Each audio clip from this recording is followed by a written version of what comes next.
శ్రీమాత్రే నమః. శ్రీ గురుభ్యో నమః. తదుపరి మీనరాశి. గడిచిన 2-3 నెలల నుంచి మనం మీనరాశి వారి గురించి ఎన్నో రకాలుగా చెబుతూ ఉన్నాం. మీనరాశిలో షష్టగ్రహ కూటమి నడుస్తుంది. ఈ మీనరాశి వారికి చాలా ఇబ్బందులు అని చెప్పి ఒక నెల, తర్వాతకి పంచగ్రహ కూటమి అవుతుందని, తర్వాతకి త్రిగ్రహ కూటమి అవుతుందని, తర్వాతకి ఇంకా ఎన్నో చెప్పుకుంటూ వచ్చాం. కాస్త ఉపశమన కాలం ఏంటంటే ఇది కాకపోతే శని ఇంకా మీనరాశిలోనే ఈ నెలంతా కూడా ఉంటున్నాడు. చెప్పాం కదా, 2.5 సంవత్సరాలు అంటే 30 నెలలు ఒక్కొక్కసారి వస్తుంది. మీరు ఇంకా 2వ దశలోనే ఉన్నారు. కంగారు పడాల్సిన అవసరం లేదు. శని ఎప్పుడు కూడా పొద్దున లేస్తే కర్ర తీసుకొని కొట్టేటువంటి మనిషిలా ఉండడు. శని మనకు వయస్సు వచ్చినా కానీ మనం కోల్పోయిన డిసిప్లిన్ని మనకు నేర్పించేవాడు శని. మనం తరచూ ఏవైనా సరే చేసేటువంటి పనులలో ఏముందిలే, ఎవరు చూస్తారులే అని ఏవైనా అనుకుని నెగ్లెక్ట్ చేసేటువంటి పనులని ఒక బెత్తంతో కొట్టి సరిచేసే ఒక పెద్దన్నేలా పక్కనే ఉంటాడు. నిజంగా శని శివాంశ సంభూతుడు.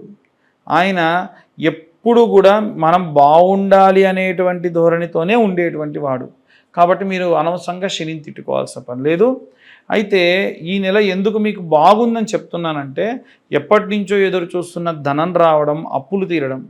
ముఖ్యంగా శని ఏలినాడు శని ప్రభావం ఉన్నప్పుడు ఏమవుతుందనంటే బాధ్యతలు ఇస్తాడండి మనకి.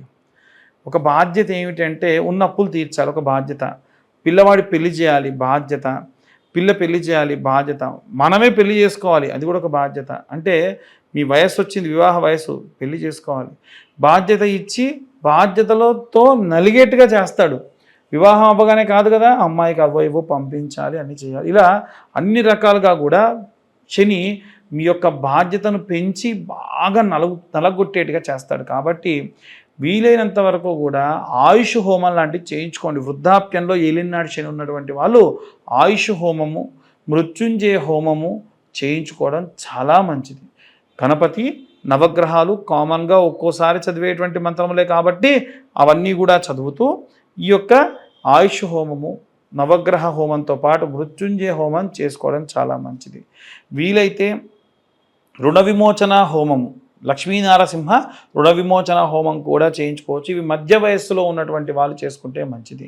అలాగే చిన్న పిల్లలు ఎవరైనా ఉండి వాళ్ళకి ఏలినాడు శని ఉంటే మటుకు ఖచ్చితంగా మీరు చేయాల్సిన చిండి హోమం చేయించుకోండి. లేకుంటే పిల్లవాడు ఆరోగ్య సమస్యలతో, ఏమీ కాదు కానీ ఆరోగ్య సమస్యలతో తరచూ హాస్పిటల్కి వెళ్ళడము, ఏమైనా సర్జరీలు అవ్వడము, అపెండిసైటిస్ లాంటి ఆపరేషన్స్ కానీ, సైనస్ ఆపరేషన్స్ కానీ, ఏదైనా సరే ఏవైనా ఒంటి మీద ఏమైనా బాయిల్స్ వచ్చి వాటిని కట్ చేసేటువంటి ఆపరేషన్స్ కానీ ఏలినాడు శని చిన్న వయస్సులో ఉన్నటువంటి వారికి జరిగేటువంటి సంఘటనలు. కాబట్టి ఏ విషయంలో కూడా నెగ్లెక్ట్ చేయకుండా మీనరాశి వారు జాగ్రత్త పడండి. ఈ పరంగా మీరు ముందుకు వెళ్ళండి. అద్భుతమైనటువంటి సమయాన్ని చూడొచ్చు. వీరు ఏ దీపారాధన చేయాలంటే అష్టమూలికా తైలంతో పాటుగా మనకు పచ్చకర్పూరం వేసినటువంటి నువ్వుల నూనెతోని కనుక రోజు కూడా ఇత్తడి పాత్రలో దీపారాధన చేయడం విశేష సత్ఫలితాలు పొందుతారు. అలాగే చదవాల్సిన మంత్రం ఏమిటి అనంటే, వీరు కూడా బృహస్పతి గ్రహ మంత్రం ఓం దేవనాం చ ఋషీణాం చ గురుం కాంచన సన్నిభం బుద్ధిమంతం త్రిలోకేశం తం నమామి బృహస్పతి అనే మంత్రం చదవచ్చు. త్రయంబకం యజామహే సుగంధిం పుష్టివర్ధనం పూర్వారుకమే వందనా మృత్యోర్ముఖ్యమామృతాదని మృత్యుంజయ మంత్రం చదవండి. వృద్ధాప్యంలో ఉన్నవాళ్ళు సైలెంట్గా ఒక జపమాల తీసుకుని ఏ దేవాలయానికైనా వెళ్ళిపోయి పొద్దున ఒకసారి, సాయంత్రం ఒకసారి అలా చల్లగాలి కూర్చొని ప్రశాంతంగా 108 సార్లు మాల తిప్పేయండి. ఏ పూజలు అవసరం లేదు, ఏ హోమాలు అవసరం లేదు. ఇలా చేయడం వల్ల ఈ రాశి వాళ్ళు చాలా ప్రశాంతంగా ఉంటారు. ఇంకా మనం ఎలాంటి రెమెడీస్ చేయాలి, ఎలాంటి మంత్రపఠనం చేయాలనే విషయాన్ని ఇప్పుడు మనం తెలుసుకుందాం. మనం ఇప్పటి వరకు కూడా విద్యార్థులకి, అలాగే గృహిణులకి, అలాగే ఈ ఉద్యోగస్తులకి, వ్యాపారస్తులకు సంబంధించి ఎలా ఉండబోతుందనే విషయాన్ని తెలుసుకుందాం. ముఖ్యంగా జూన్ నెల మనకి ఎంతో విశేషమైనటువంటిది. జూన్ నెలలో జూన్ 1వ తారీఖు స్కంద షష్ఠి, అలాగే 3వ తారీఖు వచ్చేసి మనకు ధూమావతి అమ్మవారి యొక్క జయంతి, 6వ తారీఖు నిర్జల ఏకాదశి, దాంతోపాటుగా గాయత్రి మాత యొక్క జయంతి కూడా. కాబట్టి విశేషమైనటువంటి ఈ నెలలో మనము ఏ దేవతారాధన ఏ విధంగా చేసుకోవాలనే విషయాన్ని ఇప్పుడు చూసుకున్నట్టయితే, ఇంట్లో ఉండేటువంటి గృహిణులు నెలంతా కూడా వీలైతే వారికి మెన్సెస్ ప్రాబ్లం ఉన్న రోజులు తప్ప మిగిలిన రోజులలో ధూమావతి అమ్మవారికి కానీ గాయత్రి మాతకి కానీ, అంటే మీరు గాయత్రి మంత్రం చదవాలని కాదు కానీ అలా అమ్మవారికి సంబంధించి శ్లోకం ఉంటుంది. ఆ గాయత్రి మాత యొక్క శ్లోకాన్ని చదువుకున్న విశేషమైనటువంటి సత్ఫలితాలు పొందుతారు. అలాగే ఈ రాశిలో ఉన్నటువంటి వారనే కాకుండా 12 రాశుల వారు కూడా ఇంట్లో ఒకరికి ఇబ్బంది ఉంటే మిగిలిన వారికి కూడా ఇబ్బందే. కనుక మనం చూసుకున్నట్టయితే ఈ 12 రాశులలో కూడా అర్ధాష్టమ శని దోష ప్రభావం వలన మిథున రాశి వారు, అష్టమ శని దోషం వలన తులారాశి వారు, అలాగే ఏలిన నాటి శని ప్రభావం వలన ఉన్నటువంటి మకర, కుంభ, మీన ఇప్పుడు వచ్చేటువంటి రోజులలో మేషరాశి వారికి ఇబ్బంది ఉంది. అంటే ఉన్న 12 రాశులలో 6 రాశుల వారికి కూడా ఈ యొక్క శనిగ్రహం వలన వచ్చేటువంటి కాస్త ఇబ్బందులు ఉన్నాయి. కనుక వచ్చేటువంటి ప్రతి ఒక్క శనికి సంబంధించిన రోజుని కూడా పురస్కరించుకొని విశేషమైనటువంటి పూజా జాగ్రత్తలు చేసుకోవడం మంచిది. ఈ నెల ప్రారంభానికంటే ముందే మనకు అమావాస్య అంటే వైశాఖ అమావాస్య నాడు విశేషంగా శని జయంతి ఉంది. ఆ రోజున తిల తైల అభిషేకములు కూడా ఆచరించడం ఎంతో శ్రేష్టము. అలాగే వీరందరూ కూడా గృహిణులైతే గాయత్రి మాతకి, అలాగే విద్యార్థి దశలో ఉన్నటువంటి వారు మేధా దక్షిణామూర్తి స్తోత్రాన్ని చదవడము, అలాగే ఎవరైతే ఉద్యోగస్తులు ఉన్నారో విశేషంగా ఉద్యోగస్తులు స్వామివారికి వెంకటేశ్వర స్వామివారికి సంబంధించి ఆరాధన చేయడం మంచిది. వ్యాపారస్తులందరూ కూడా మహాలక్ష్మి, మహాకాళి, మహాసరస్వతి అమ్మవార్లను ఈ నెలంతా కూడా అర్చించడం, పూజించడం విశేష సత్ఫలితాలు పొందుతారు.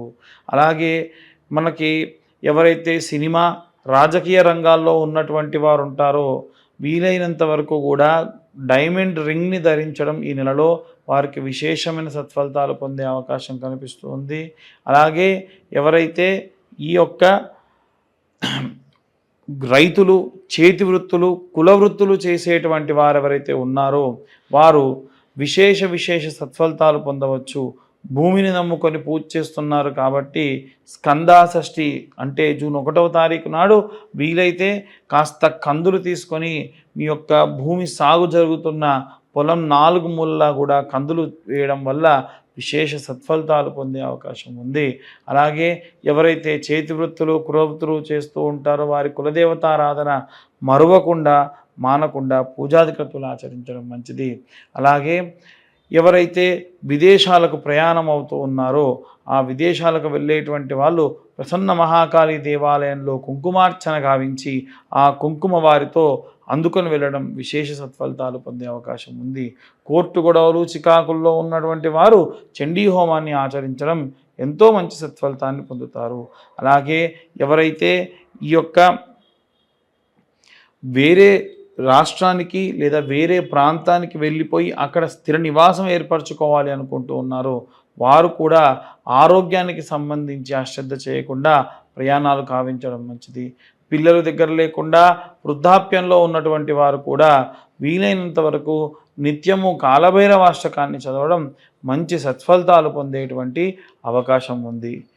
ఇవన్నీ కూడా గోచార రీత్యా చెప్పేటువంటి విషయములు మాత్రమే. పూర్తిగా మీ జాతకం విశ్లేషణతో మీకు తెలుసుకోవాలి అనుకుంటే మీ పేరు, date of birth, time, place కింద ఉన్న నెంబర్కి వాట్సాప్ చేయండి. పూర్తిగా జాతకం విశ్లేషణతో మీరు తెలుసుకోవచ్చు.